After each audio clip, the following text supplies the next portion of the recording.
Dear students, in today's class, I am going to discuss subject-verb agreement part 2.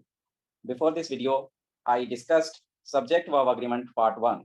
And in that video, I discussed some questions, some very important questions related to subject-verb concord or subject-verb agreement. So in this segment, I am here with you with a few more questions related to the same topic that are very useful for the upcoming exams of MTS, DSSB, KVS, and all the competitive exams. So let's start this video.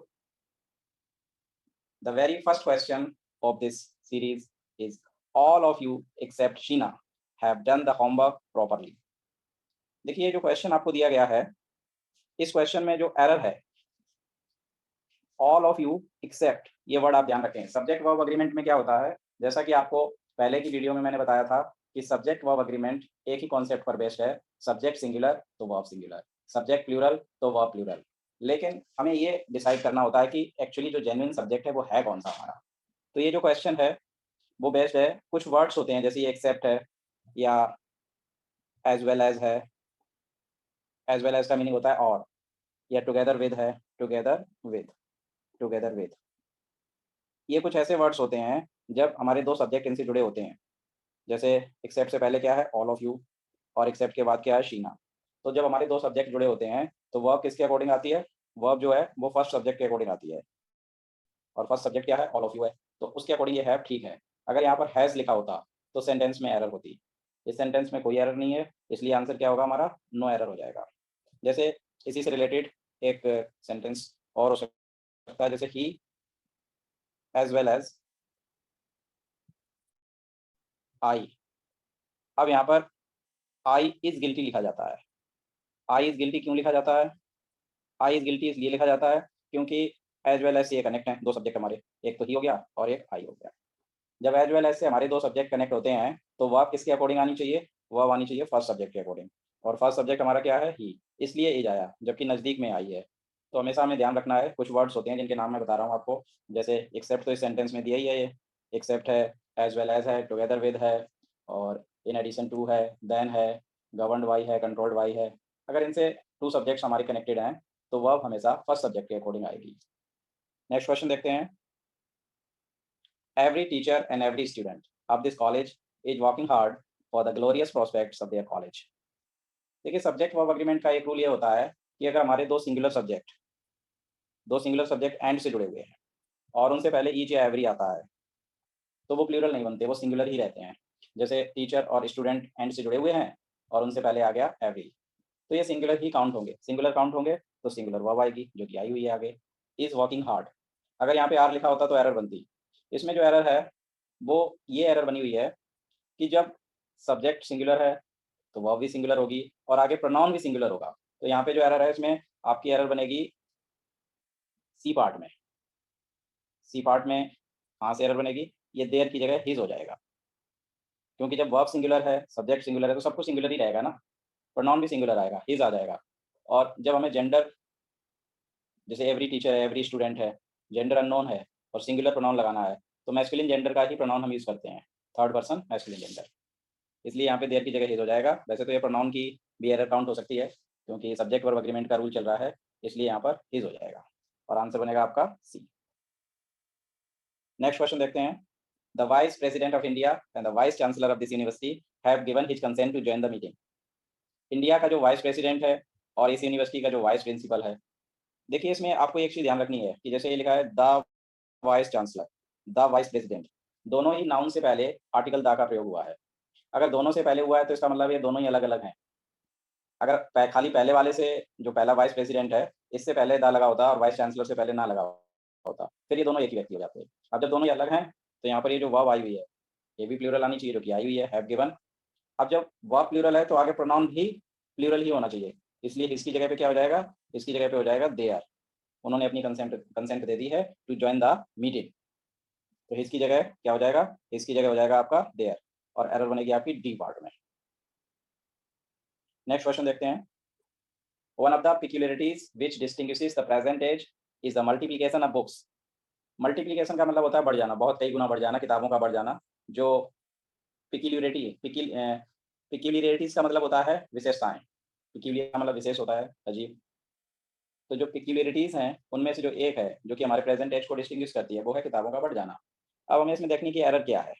देखिए, one of the के बाद noun pronoun plural आता है। हमेशा याद रखें, one of the के बाद नाउन प्रोनाउन प्लूरल आता है और वर्ब सिंगुलर आती है। लेकिन अगर कोई रिलेटिव प्रोनाउन आता है, हमारे रिलेटिव प्रोनाउन होते हैं, जैसे व्हिच है, दैट है, हू है, तो रिलेटिव प्रोनाउन के बाद जो वर्ब आती है, इस रूल को समझ लें आप। रिलेटिव प्रोनाउन के बाद जो वर्ब आती है, वो हमेशा रिलेटिव प्रोनाउन का जो एंटीसीडेंट होता है, जैसे पिक्यूलियरिटीज़ है, इसके अकॉर्डिंग वर्ब आएगी। अब ये पिक्यूलियरिटीज़ क्या है? ये प्लूरल है और प्लूरल के साथ एस और एस फॉर्म नहीं आती। प्लूरल के साथ एस और एस फॉर्म नहीं आती, जैसे दे गोज़ नहीं होता, दे गोज़ नहीं होता, दे गो होता है। उसी प्रकार ये डिस्टिंग्विशेस नहीं होगा, डिस्टिंग्विश हो जाएगा। डिस्टिंग्विशेस की जगह ये ईएस हट जाएगा और एरर बनेगी आपकी बी पार्ट में। नेक्स्ट क्वेश्चन देखते हैं। Neither of them send their papers in time for the last seminar. देखिए, ये जो रूल है काफ़ी इंपॉर्टेंट है। नाइदर ऑफ के बाद, नन ऑफ के बाद, वन ऑफ के बाद, आइदर ऑफ के बाद जो नाउन प्रोनाउन आता है वो प्लूरल आता है। जैसे देम है, तो देम क्या है? ये प्लूरल है। देम प्लूरल है और वर्ब सिंगुलर आती है। सिंगुलर वर्ब जो होती है, अगर वर्ब की फर्स्ट फॉर्म है और हमें वहाँ पे सिंगुलर लगाना है, तो सिंगुलर होती है एस और एस फॉर्म। जैसे सेंड्स हो जाएगा इसकी जगह पे, क्योंकि हमें यहाँ पे सिंगुलर वर्ब लगानी है, तो सेंड्स हो जाएगा। जैसे गो का सिंगुलर क्या होता है? गोज़। एस और एस पी एम जो है ना, सिंगुलर नाउन के साथ उसका यूज़ किया जाता है। तो neither of them sends their, neither of them sends. अच्छा देखिए, जब वर्ब सिंगुलर हो गई तो यहाँ पे भी देयर का भी हिज हो जाएगा। दो करेक्शन होंगी इसमें सेंटेंस में। Neither of them sends his papers in time for the last seminar. Error बन जाएगी आपकी बी पार्ट में। नेक्स्ट क्वेश्चन देखते हैं, क्वेश्चन नंबर 6।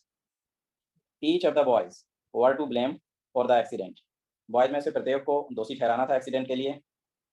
तो अब इसमें देखते हैं, अभी बताया था जैसे ईच ऑफ के बाद, वन ऑफ के बाद, नन ऑफ के बाद, आइदर ऑफ के बाद, नाइदर ऑफ के बाद नाउन प्रोनाउन कैसा आएगा? नाउन प्रोनाउन आएगा प्लूरल और वर्ब कैसी आएगी? सिंगुलर। इसलिए वर्ब की जगह पे क्या हो जाएगा? वॉज। और एरर कहाँ बनेगी आपकी?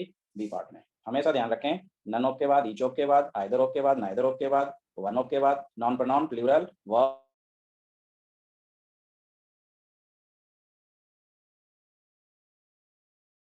से विद्यार्थियों ने इस परीक्षा को पास कर लिया है। अगर मैनी के बाद देखिए, अगर खाली मैनी आता है तो उसके बाद खाली मैनी आता है तो उसके बाद प्लूरल नाउन आएगा, फिर आगे प्लूरल ही वर्ब आएगी, ये रूल होता है। लेकिन अगर मैनी के बाद ए आ जाता है तो सब कुछ फिर सिंगुलर होता चला जाता है आगे, फिर आपका सिंगुलर ही नाउन आएगा, सिंगुलर ही वर्ब आएगी, ऐसा रूल होता है। जैसे मैनी के बाद ये ए आ गया, यहाँ तक तो ठीक है, क्योंकि मैनी के बाद ए आ सकता है। फिर स्टूडेंट, जब ए आ गया तो सिंगुलर नाउन आएगा, मैनी स्टूडेंट। अब यहाँ पर हैव की जगह आप क्या कर दोगे? हैज़ कर दोगे, क्योंकि जब सिंगुलर स्टार्ट हो गया तो सब कुछ सिंगुलर ही होगा आगे। Many a student have passed this examination. Next question देखते हैं। Martin Luther King was one of the leaders who has followed Mahatma Gandhi. Martin Luther King उन नेताओं में से एक थे जिन्होंने महात्मा गांधी को फॉलो किया। देखिए, वन ऑफ द का रूल तो ये, अगर वन ऑफ द स्टार्टिंग में आता है सेंटेंस के, तो वन ऑफ द के बाद में noun pronoun plural verb singular. लेकिन अगर वन ऑफ द बीच में आता है, जैसे कि यहाँ पे आ रहा है वन ऑफ द लीडर्स और फिर एक रिलेटिव प्रोनाउन भी आया है, तो रिलेटिव प्रोनाउन से जो पहले होता है, अभी अभी मैंने बताया था थोड़ी देर पहले आपको ये रूल, कि जो रिलेटिव प्रोनाउन से पहले, जैसे द लीडर है, ये इसका एंटीसीडेंट है, तो ये हैव जो है ना, इसके अकॉर्डिंग आना चाहिए। अब द लीडर्स क्या है? ये प्लूरल है, तो प्लूरल के साथ क्या हो जाएगा? हैव का प्रयोग होगा और आंसर बनेगा आपका C. Martin Luther King was one of the leaders who have followed Mahatma Gandhi. Martin Luther King उन नेताओं में से एक थे जिन्होंने महात्मा गांधी को फॉलो किया था। नेक्स्ट क्वेश्चन देखते हैं। Many a battle were fought on the soil of India. Bharat की भूमि पर बहुत सी लड़ाइयाँ लड़ी गई हैं। अभी बताया था मैंने ये रूल कि मैनी के बाद अगर ए आ गया तो आगे प्रोनाउन, जो आगे जो नाउन है वो सिंगुलर आएगा और वह भी सिंगुलर आएगी। तो वर्ब का सिंगुलर क्या होता है? वॉज। वर्ब जो है प्लूरल के साथ आता है और वो सिंगुलर के साथ आता है। तो एरर बनेगी इसमें बी पार्ट में, वर्ब की जगह वॉज हो जाएगा। लास्ट क्वेश्चन देखते हैं। आइदर ही और his wife are coming to attend the dinner. या तो वह या उसकी वाइफ डिनर अटेंड करने आ रहे हैं। देखिए, कोरिलेटिव कंजंक्शन से रिलेटेड क्वेश्चन है। आइदर और, neither nor, not only but also. इनसे जब दो सब्जेक्ट हमारे कनेक्ट होते हैं, जैसे आइदर से ही कनेक्ट है और हिज वाइफ कनेक्ट है, तो इनका एक रूल होता है कि आइदर और के बाद भी जो सब्जेक्ट आते हैं, इक्वल रैंक वाले वर्ड आते हैं, तो दोनों ही सब्जेक्ट हैं। और ऐसी सिचुएशन में जो वर्ब होती है वो अपने नियरेस्ट सब्जेक्ट के अकॉर्डिंग आती है।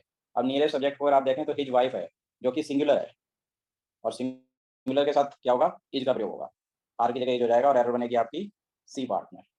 सो dear students, in this video also I discussed 10 questions, and keep watching for more success in the exams. Thank you. Have a nice day.